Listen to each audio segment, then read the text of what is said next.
ଦେଖନ୍ତୁ, ସୁଭଦ୍ରା ସଫଳତା ପାଇଁ ଅଙ୍ଗନବାଡି କର୍ମୀଙ୍କୁ 1500 ଟଙ୍କା ଓ ସହାୟିକାଙ୍କୁ ମିଳିବ 500 ଟଙ୍କା। ଏନେଇ ଉପମୁଖ୍ୟମନ୍ତ୍ରୀ ପ୍ରଭାତୀ ପରିଡ଼ା ଦେଲେ ବଡ଼ ସୂଚନା। ତାଛଡ଼ା ମାର୍ଚ୍ଚ 8ରେ ଏମାନଙ୍କୁ ମଧ୍ୟ ମିଳିବ ନାହିଁ ଦ୍ୱିତୀୟ କିସ୍ତିର 5000 ଟଙ୍କା। କ'ଣ ରହିଛି ଅପଡେଟ୍ ଜାଣିବା, ଶେଷ ପର୍ଯ୍ୟନ୍ତ ଦେଖନ୍ତୁ। ତା ପୂର୍ବରୁ ଭିଡ଼ିଓକୁ ଲାଇକ୍ କରନ୍ତୁ, ସବସ୍କ୍ରାଇବ୍ କରିନଥିଲେ ଏବେ ସବସ୍କ୍ରାଇବ୍ କରି ପାଖରେ ଥିବା ଘଣ୍ଟି ଚିହ୍ନକୁ ଦବାଇ ଦିଅନ୍ତୁ। ଦେଖନ୍ତୁ, ହିତାଧିକାରୀଙ୍କ ଖାତାକୁ ଆସିଲା ସୁଭଦ୍ରା ପ୍ରଥମ କିସ୍ତିର ପଞ୍ଚମ ପର୍ଯ୍ୟାୟ ଟଙ୍କା। ତେବେ ଆଜି ପଞ୍ଚମ ପର୍ଯ୍ୟାୟରେ 2,30,000ରୁ ଅଧିକ ନୂଆ ହିତାଧିକାରୀଙ୍କୁ ସହାୟତା ରାଶି ପ୍ରଦାନ କରାଯାଇଛି। ସ୍ୱତନ୍ତ୍ର କାର୍ଯ୍ୟକ୍ରମରେ ଘୋଷଣା କରିଛନ୍ତି ଉପମୁଖ୍ୟମନ୍ତ୍ରୀ ପ୍ରଭାତୀ ପରିଡ଼ା। ଏଥିସହ ଆଜି ସୁଦ୍ଧା ସୁଭଦ୍ରା ହିତାଧିକାରୀଙ୍କ ସଂଖ୍ୟା କୋଟିଏ ପାର କରିଛି।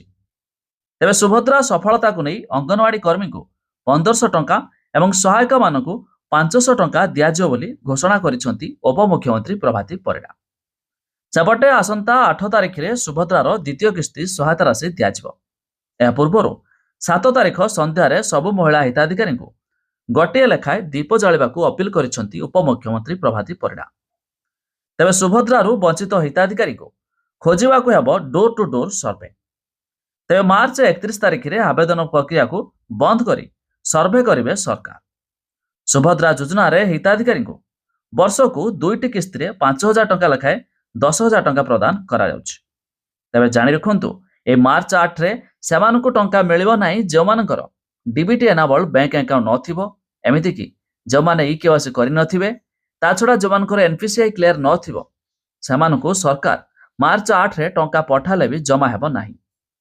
ତେବେ ଜାଣି ରଖନ୍ତୁ, ଏ ମାର୍ଚ୍ଚ 8ରେ ଆସିବାକୁ ଯାଉଛି ପୁଣି ଦ୍ୱିତୀୟ କିସ୍ତିର ଆଉ 5000 ଟଙ୍କା। ତେବେ ଏହାର ଲିଷ୍ଟ ଦେଖିବା ପାଇଁ ହେଲେ ଯାହାର ଲିଙ୍କ ଆମେ ଡେସ୍କ୍ରିପ୍ସନରେ ଦେଇଦେବୁ, ଆପଣମାନେ ଯାଇ ମଧ୍ୟ ଚେକ୍ କରିଦେଇ ପାରିବେ।